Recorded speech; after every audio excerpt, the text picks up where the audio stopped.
नमस्कार मित्रांनो. आज आपण आलो आहोत अशा ठिकाणी जिथे इतिहास फक्त लिहिला गेला नाही, तर तो जिवंतपणे घडवला गेला. म्हणजेच स्वर्गाहूनही सुंदर असणारा आपला किल्ले रायगड. रायगडचा अनुभव घेण्या अगोदर आपण आशीर्वाद घेतो, तो म्हणजे ज्या मातेने छत्रपती शिवाजी महाराजांसारखा देव आपल्या हिंदू राष्ट्राला आणि स्वराज्याला दिला, म्हणजेच जिजाऊ माता. यांची जी समाधी पाचाडगावी या ठिकाणी आहे, त्या समाधीचा आपण आशीर्वाद घेणार आहोत. ती मातृत्वाची मूर्ती जिच्या छायेखाली स्वराज्याचं स्वप्न फुललं.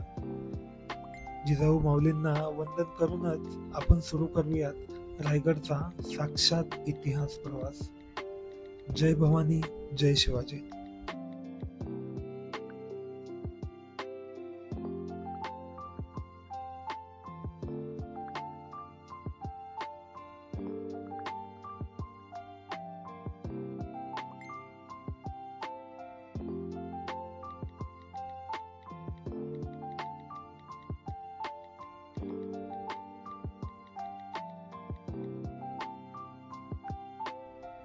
किल्ले रायगड छत्रपती शिवाजी महाराजांच्या स्वराज्याची दुसरी राजधानी, स्वराज्याचं शिखर आणि मराठ्यांच्या अस्मितेचा अभिमान. आपण चाललो आहोत इतिहासाच्या पदस्पर्शाने पावन झालेल्या पायवाटांवर. गडाच्या पायऱ्या म्हणजे फक्त दगड नाहीत, त्या म्हणजे शौर्य, त्याग आणि स्वप्नांची पायरी. पायऱ्या चढत असताना आजही आपल्याला जाणवतं, इथे घोड्यांच्या टापांच्या आवाजात रणनाद घुमायचा.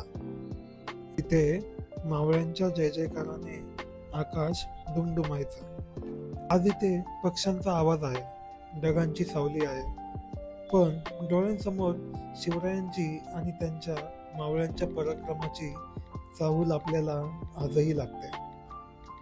डावीकडे खोल दऱ्या म्हणजेच दर्गखोर, उजवीकडे उंच सखल पर्वतरांगा, वाऱ्याच्या जुळजुळीत झाडांची सळसळ. इथे निसर्ग शांत आहे, पण त्या शांततेमागे गर्जनाला इतिहास आहे. जस्ट आपण गडावरती चढायला चालू केलंय. व्ह्यू तुम्ही बघू शकता. जी काही इन्फॉर्मेशन आहे ती तुम्हाला पुढच्या व्हिडिओमध्ये पण भेटेल. सो लाईक, शेअर आणि सबस्क्राईब करा. एका बाजूला स्वर्गाहूनही सुंदर आपला रायगड आणि दुसऱ्या बाजूला खोलदऱ्या. रायगड म्हणजे अखंड दृष्टिकोन, मजबूत रचना आणि नैसर्गिक संरक्षण. दुर्गम, अभेद्य आणि डोंगर रांगांच्या मधोमध स्थित, जणू स्वराज्याच्या हृदयात बसलेलं हे स्वप्नच होतं. 1674 मध्ये याच ठिकाणी महाराजांचा राज्याभिषेक झाला. हजारो मावळे, ब्राह्मण, दरबारी, परदेशी पाहुणे अशा सगळ्यांच्या साक्षीने स्वराज्याची स्थापना झाली. सूर्य ढगांमागून डोकावतोय, थोडीशी धुक्याची चादर गडाला लपेटून घेत आहे. पायऱ्या अजूनही उरल्या आहेत, पण उत्साह मात्र वाढत आहे, कारण थोड्याच वेळात आपण जाणार आहोत महादरवाजापाशी. महादरवाजा म्हणजे किल्ल्याचं मेन एंट्रन्स.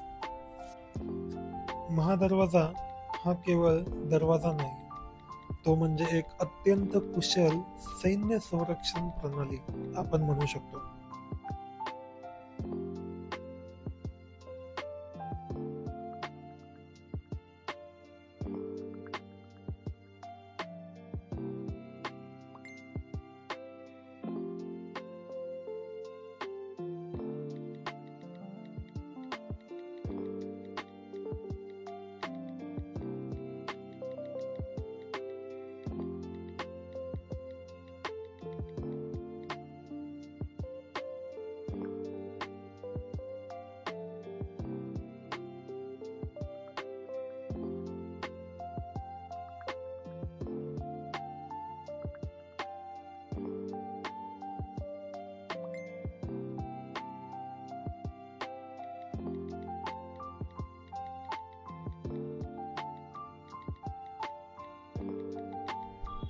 या दरवाजाची रचना आहे गोमुख पद्धतीने, म्हणजेच शत्रू सरळ आत येऊ शकत नाही आणि त्याला वळण घेत घेत जणू एका गायमुखासारख्या संकुचित आणि नियंत्रित मार्गातून आत यावं लागतं. यामुळे याची जी रचना आहे त्याला आपण गायमुख पद्धतीची रचना असं म्हणतो. याच दरवाजाने पहिला आहे तो म्हणजे स्वराज्याचा जन्म.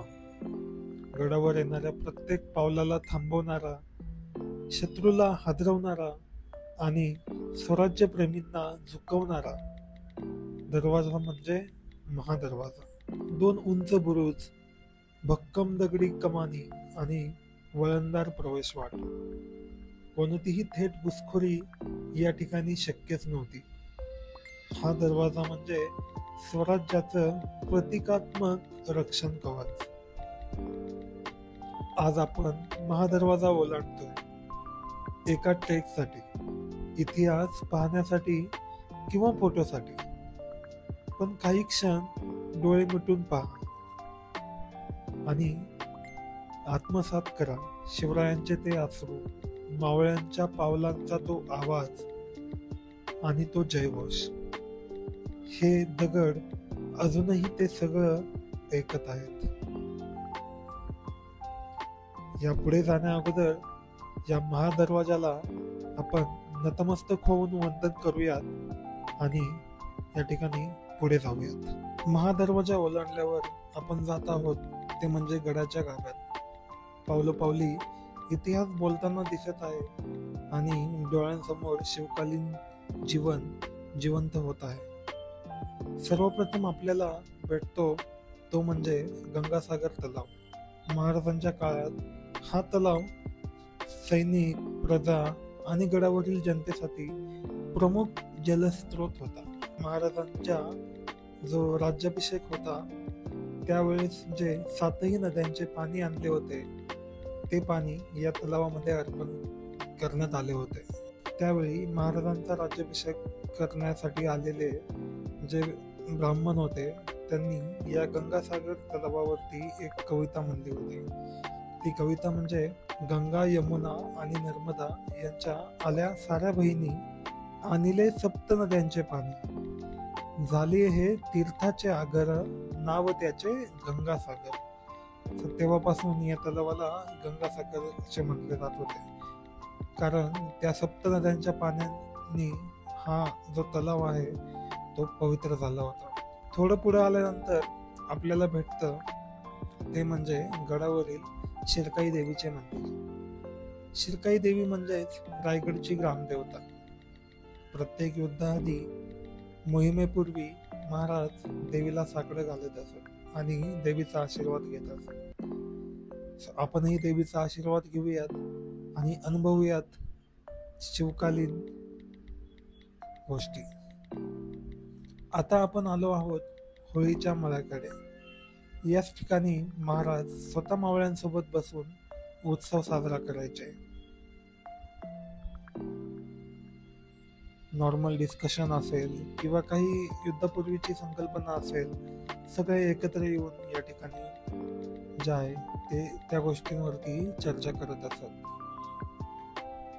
आणि आता आपलं आगमन होतंय ते म्हणजे इतिहासातील एका शिस्तबद्ध राजवटीच्या उदाहरणाकडे, म्हणजेच शिवकालीन बाजारपेठ. या बाजारपेठेमध्ये धान्य, वस्त्र, शस्त्र, औषधी अशा सगळ्या गोष्टी मिळायच्या.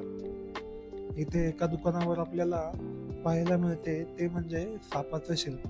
ते चिन्ह होतं शेठजी नाना फडके या प्रमुख व्यापाऱ्याचं, म्हणजेच त्याच्या दुकानावरती ते चिन्ह होतं. साप हे त्याचं कुलदैवत आणि ते चिन्ह म्हणजे त्या काळचं ब्रँडिंग असं आपण आता म्हणू शकतो. आजही ते चिन्ह बघितल्यावर जाणवतं हे फक्त दुकानच नव्हतं, हे होतं संस्कृती आणि श्रद्धेचं दालन. अशा पद्धतीने ही होती शिवकालीन बाजारपेठ. बाजारपेठ पाहून पुढे आल्यानंतर आपल्याला पाहायला मिळते ते म्हणजे जगदेश्वराचे मंदिर. जगदेश्वराचं मंदिर म्हणजे आपल्या शंभू महादेवाचं मंदिर.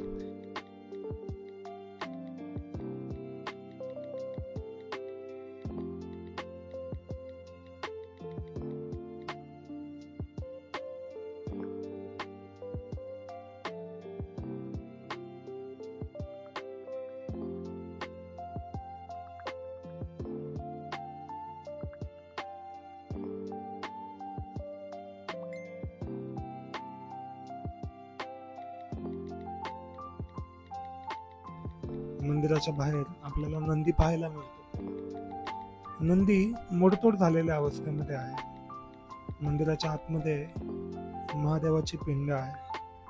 आणि अजून एक गोष्ट या ठिकाणी आपण पाहिली तर आपल्याला जाणवते की मंदिराचा बाहेरून जो आकार आहे किंवा जी व्हिजिबिलिटी आहे ती या ठिकाणी मस्जिदी सारखी आहे. म्हणजे शत्रूला असं वाटायला हवं की हे हिंदू मंदिर नसून ही मस्जिद आहे, ज्याच्यामुळे तो या मंदिरावरती हल्ला करणार नाही. सो अशा पद्धतीने त्यावेळेस मंदिराची जी आहे ती रचना केली होती. मंदिराचा परिसर एकदम शांती देणारा आणि मनाला तृप्त करणारा आहे. मंदिराचं दर्शन घेऊन पुढे आल्यानंतर आपल्याला पाहायला मिळतं ते म्हणजे आपल्या छत्रपती शिवाजी महाराजांची समाधी.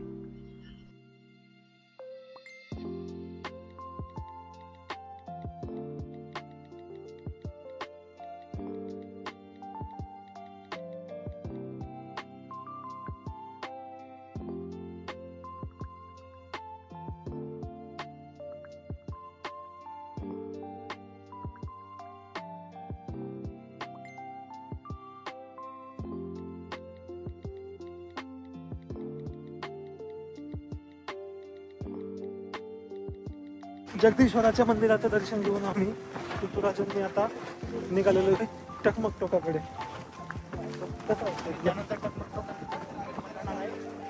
राजदरबार, राजवाडा वगैरे ते जाणार आहे.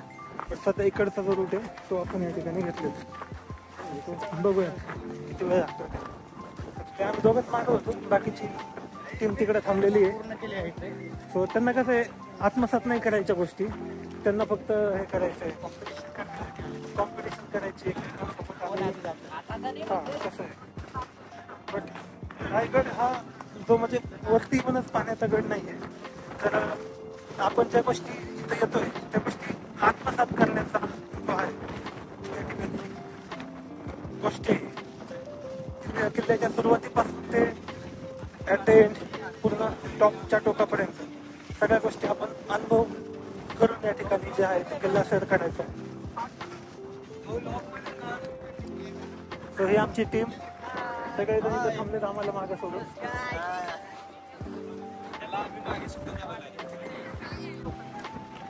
तो आता जरासा थोडासा खाऊ खायचं चालू आहे, थोडासा चालू आहे, एवढं सगळेजण खात आहेत.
फायनली टकमक टोक बघून आता आपण पुढच्या दिशेने जरा आपण रेस्ट घेऊयात आणि जे काय आहे ते आपण पुढच्या गोष्टी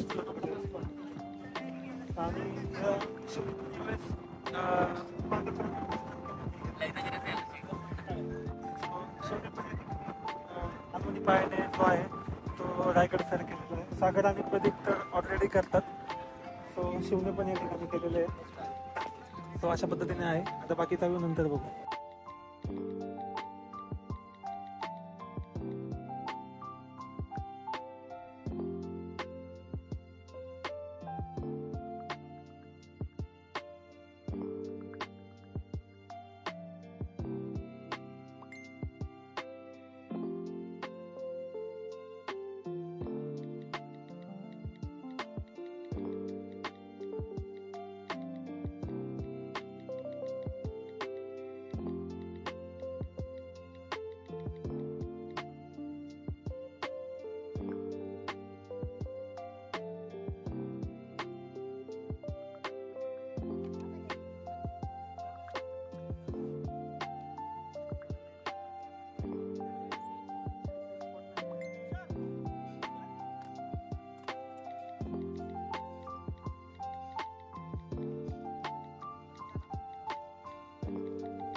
राजदरबाराच्या मागच्या साईडला आपल्याला पाहायला मिळतं ते म्हणजे अष्टप्रधान मंडळांची राहण्यासाठीची व्यवस्था आणि महाराजांच्या सिंहासनाची जागा. त्याचबरोबर आपल्याला पाहायला मिळतं ते म्हणजे आपल्या महाराजांच्या ज्या राणी साहेब होत्या त्या राणी साहेबांसाठीचे महल, ते ज्याला आपण राणी महल म्हणतो, तर राणी महल आपल्याला या ठिकाणी पाहायला मिळतात. अशा पद्धतीने ही रचना आहे. इथेच आपल्याला धान्य कोठार आणि बाकीचे ज्या काही गोष्टी आहेत म्हणजेच आपण खलबतखाना म्हणू शकतो, जिथे गुप्त गोष्टींबद्दल आपली चर्चा व्हायची आणि काही गुपित मोहीम ज्याच्याबद्दल प्लॅनिंग करायची असेल तर त्याच्यासाठीचं जे डिस्कशन आहे ते या ठिकाणी खलबतखान्यामध्ये होत असे. याच्यानंतर पुढे आल्यानंतर आपल्याला पाहायला मिळतात ते म्हणजे सप्तमनोरे. सप्तमनोऱ्यांचं वैशिष्ट्य असं की आपल्या ज्या राणी साहेब आहेत त्या थंडगार हवेचा आस्वाद घेण्यासाठी सप्तमनोऱ्यांमध्ये येत असे. त्याचबरोबर मावळ्यांनी सपोज काही युद्ध किंवा जे गड किल्ले असतील यांच्यावरती ज्या मोहीम होतात त्या जर जिंकल्या तर सप्तमनोऱ्यांवरती जे आहे ते ध्वज फडकवला जायचा, भगवा ध्वज स्वराज्याचा, तो या ठिकाणी या सप्तमनोऱ्यांवरती फडकवला जायचा. अशा पद्धतीने हे सप्तमनोरे राण्यांचा महल, अष्टप्रधान मंडळ, खलबतखाना आणि भरपूर काही गोष्टी या ठिकाणी आपल्याला पाहायला मिळतात. खरं सांगायचं झालं तर रायगड हा एका व्हिडिओमध्ये पूर्णपणे सांगण्या इतका छोटा नाही आहे. कितीही आपण फिरत राहिलो, कितीही एक्सप्लोअर करत राहिलो तरी याची माहिती संपणार नाही आणि आपलं मन काही भरणार नाही. तरी पण हा एक प्रयत्न सगळ्यांसोबत शेअर करण्याचा, आपल्या छत्रपती शिवाजी महाराजांची जी काही कामगिरी होती, त्यांचं जे काही स्वराज्य निर्मितीसाठी त्यांनी जे काही मेहनत घेतली किंवा मावळ्यांनी जे काही या ठिकाणी कष्ट घेतले ते सर्वांपर्यंत आणण्याचं.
सो आता आपला दुर्गेश्वर श्रीमान रायगड या ठिकाणी आपला अनुभवून झाल्यानंतर एक जो मेन महत्त्वाचा जो पॉईंट आहे ज्याला आपण हिरकणी बुरुज म्हणतो, म्हणजे हिरकणीची जी कथा आपल्या पाठ्यपुस्तकामध्ये आपल्याला शिकवण्यात आली होती तर तो जो हिरकणी बुरुज आहे त्याची जी स्टोरी आहे ते पण मी तुम्हाला नंतर ॲड करेल. तर आपण आता हिरकणी बुरुजच्या दिशेने चाललेलो आहे. माझ्या बॅक साईडला बघू शकता टीम चालू आहे आणि इकडून पण येते टीम. सो सगळेजण चालू येतात. सो आपण हिरकणी बुरुज बघून आपण जे आहे आपली रिटर्न जर्नी चालू करणार आहे. सो बघूयात आपण. बाय.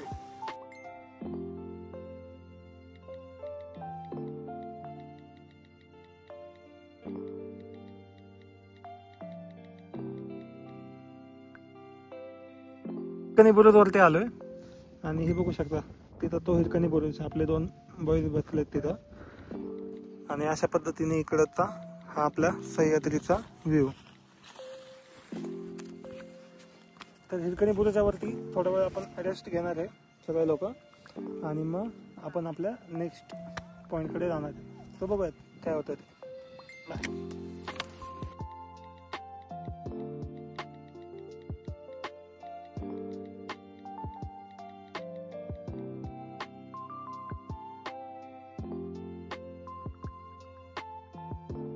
फायनली आता जे काही गडावरचे जे मेन आपले वास्तू आहेत ते या ठिकाणी आपलं त्यांची इन्फॉर्मेशन घेऊन आणि फायनली हिरकणी बुरुजाकडे आपण जाऊन आता जे प्रस्थान आहे ते आपण आपल्या रिटर्न जर्नीला चालू केलेलं आहे. सो पूर्ण टीम या ठिकाणी निघालेली आहे. तर शिव पण आहे आपल्यासोबत. शिव, तुला कसं वाटलं? एकदम मी खरं तर ह्या रायगडला सेकंड टाइम आलोय, दुसऱ्या टाइम आलोय. तर मला हा अनुभव खरंच बाहेर आहे. कारण जे मी पहिल्यांदा जो इतिहास ऐकला होता त्याविषयी जास्त इतिहास मला आज अनुभवाला मिळाला. रायगड हे असं वस्तू आहे, हे तुम्ही कितीतरी वेळ आलं तरी एक मन भरत नाही आपलं. आणि डोळ्यांनी अनुभवण्याची गोष्ट आहे. ते जे काही आपण रोपवेनी पेक्षा जे चालत येतो ते गोष्टी आत्मसात करण्याची गोष्ट आहे. सो काही मेंबर होते आमच्यातले जे फर्स्ट टाइम आलते, आपण त्यांचा पण फीडबॅक घेणार आहे. पण सध्या तरी आपण थोडे खाली जाऊन थोडी पेटपूजा करूयात आणि मग आपल्या रिटर्न जर्नीला चालू करू. सो लाईक, शेअर, सबस्क्राईब करा. Stay tune. Bye.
So guys finally या ठिकाणी आपली ट्रिप संपून आपण जे आहे ते मुळशी लेकला या ठिकाणी बॅक साईडला बघू शकता.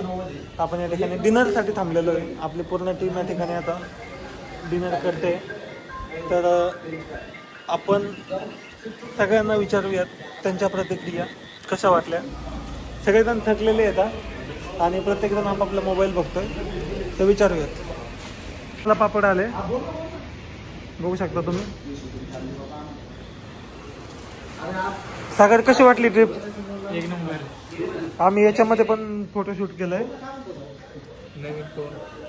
तो मागून दाखव. हा, ह्यो मागून दाखवायचा असतो. सागरला कॉंग्रॅच्युलेशनची कमेंट करा सगळ्यांनी. ठीक आहे, सागरचीच पार्टी. जेवण स्पॉन्सरशिप सागर कडून आहे. शिव, कसं वाटलं तुला? एक नंबर. तर आपले शुभम पायगन या ठिकाणी फर्स्ट टाइम आलते रायगडावरती. सो त्यांना विचारूयात आपण एकंदरीत त्यांचा एक्सपिरियन्स कसा होता आणि तुम्ही काय प्रेरणा घेतली रायगडाकडून. रायगड कसा वाटला तुम्हाला? ऍक्च्युअली ते शब्दात व्यक्त करणं एवढं इझी नाहीये, बट तरी पण तुम्ही 2 शब्द सांगू शकता. स्वर्ग म्हणता येईल. स्वर्ग सुख लागलं डायरेक्ट. स्वर्ग सुख सगळ्यात पहिल्यांदा म्हणजे पहिल्याच वेळेस आलोय मी माझ्या आयुष्यातला की रायगडचा प्रवास हा पहिल्याच वेळेस केलेला आहे. खूप मजा आली. खूप चांगला एक्सपिरियन्स होता. कसं वाटलं? एक नंबर. वैभव, कसं वाटलं? मस्त. आपले पाटील सध्या कॉलवर बोलतात. वाड्यावर कोण येणार याची सेटिंग चालू असते. माणिक तुला कसं वाटलं? त्याला बोलायच्या मूडमध्ये कोणच नाही, मीच एकटं आहे. तुम्ही पण पापड खाऊन घेतो. बाय.